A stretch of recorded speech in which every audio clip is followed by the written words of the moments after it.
grow up in America. To live in a land where you had more freedom tomorrow than today.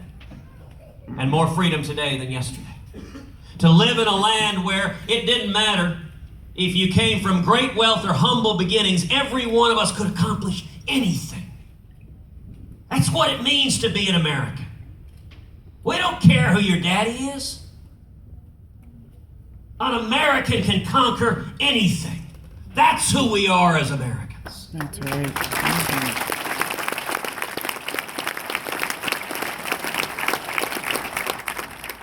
When I look at my girls, I cannot help but wonder, will they have that same freedom?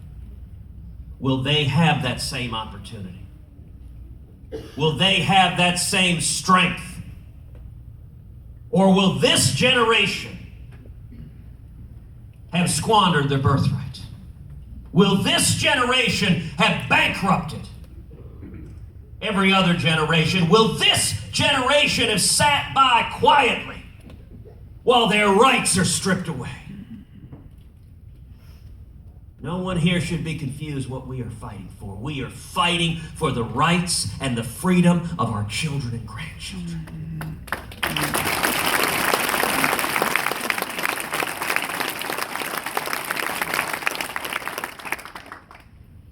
People ask, is it tiring running for president? Well, I'll tell you, you go 16, 18 hours a day, 6, 7 days a week. It bears a toll. But let me tell you, I am invigorated. I am inspired. And I'm inspired by each and every one of you. I'm inspired by the men and women gathered here, by the patriots who are fighting for your children. That's what this is about. You want to know the stakes? Look in the room down the hall. Look in the bunk bed. That's what we're fighting for. Every generation of Americans has given the next generation a brighter future. The men and women here, we are not going to be the first to fail to do the same.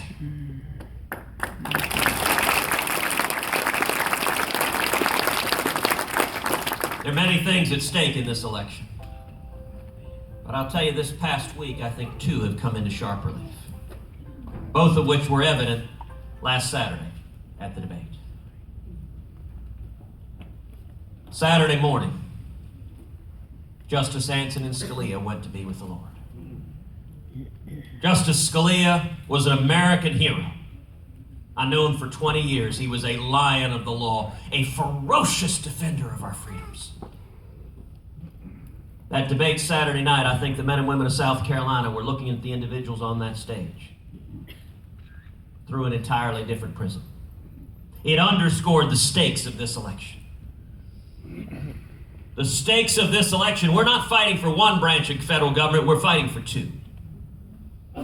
The Supreme Court is exquisitely balanced. The next president's going to get 1, 2, 3, maybe even 4 Supreme Court justices.